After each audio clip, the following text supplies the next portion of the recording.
Hello అండి, welcome to Andhra kitchen tips. ఈరోజు పుల్ల ఐస్ క్యాండీ, ఫ్రూట్ ఐస్ కూడా అనొచ్చు. అయితే దాన్ని ఏ విధంగా ఈజీగా ఇంట్లో ప్రిపేర్ చేసుకోవాలో చెప్తాను. దాని ప్రాసెస్లోకి వెళ్ళిపోదాం. దీనికోసం ముందుగా కర్బూజాని తీసుకున్నాను. కర్బూజా కట్ చేసేటప్పుడు ఒకసారి కడిగి పక్కన పెట్టి కట్ చేసుకోవాలి. దీన్ని 2 భాగాలుగా చేసుకొని పైపచ్చు మొత్తం తీసేసుకోవాలి.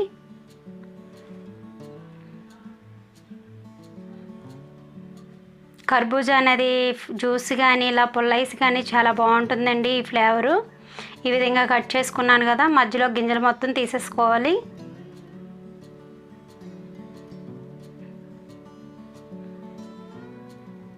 ఇప్పుడు వీటిని చిన్న చిన్న ముక్కలుగా కట్ చేసుకోవాలి.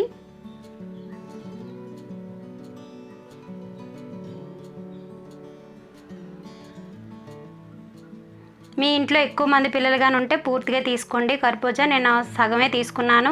ఇప్పుడు వీటిని మిక్సీ జార్లో వేసుకోవాలి.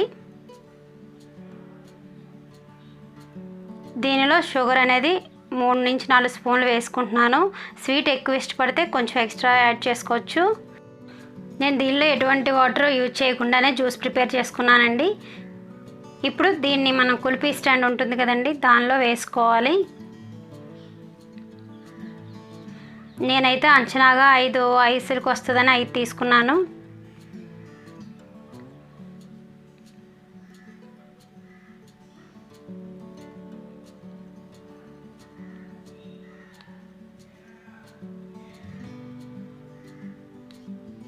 ఇలా 5 వచ్చిందండి.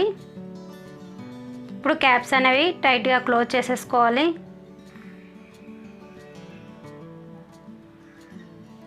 ఈ ఫ్రూట్ అనే కాదండి, మీ ఇంట్లో ఏ ఫ్రూట్స్ ఉంటే అవి పంచదార కలిపి జ్యూస్ చేసుకొని చేసేసుకోవచ్చండి. ఐస్ చాలా ఈజీగా చేసేసుకోవచ్చు. ఏ ఫ్రూట్ అయినా పర్లేదు, వాటర్ యూజ్ చేయకుండా పంచదారతో జ్యూస్ చేసుకోండి. ఇప్పుడు ఇలా క్యాప్స్ క్లోజ్ చేసాం కదా, ఇప్పుడు డీప్ ఫ్రిడ్జ్లో పెట్టుకోవాలి.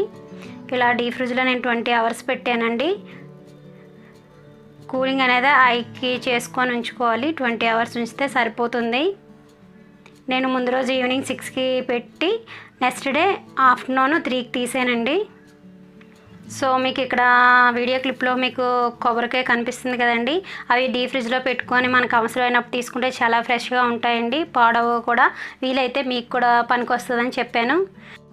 ఇప్పుడు ఈ స్టాండ్ బాగా కూలింగ్లో ఉంది కదండి, మనం వెంటనే తీసేస్తే రాదు. దీని మీద కొంచెం నార్మల్ వాటర్ అనేది పోసుకుంటే మనకి ఈజీగా వచ్చేస్తుంది.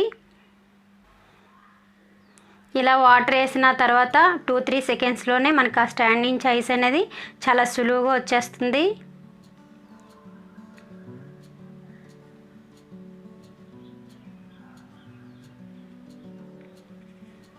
ఇప్పుడు ఒక్కొక్కటి నెమ్మదిగా ఒకసారి రౌండ్గా తిప్పుతూ అప్పుడు తీసుకోవాలి.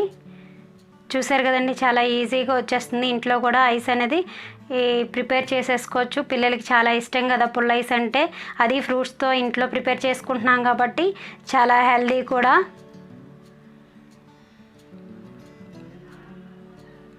ఇలా ఈ ఫ్రూటే కదండి, అన్ని రకాల ఫ్రూట్స్తో కూడా తయారు చేసుకోవచ్చు. ఇది ఎగ్జాంపుల్గా మీకు కర్బూజాతో చూపించాను.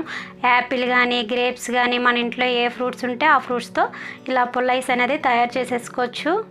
బాగుంటుంది కూడా టేస్ట్, ఫ్లేవరు. ఇలా బాదంతో గార్నిష్ చేసుకున్నాను. సో ఇదండి పుల్ల ఐస్. ఈ వీడియో మీకు నచ్చింది అనుకుంటాను. నచ్చితే లైక్ చేయండి. ఇలాంటి మరిన్ని వీడియోస్ కోసం మా ఛానల్ సబ్స్క్రైబ్ చేసి పక్కనున్న గంట సింబల్ క్లిక్ చేయండి. Thank you for watching. మరొక వీడియోతో కలుద్దాం.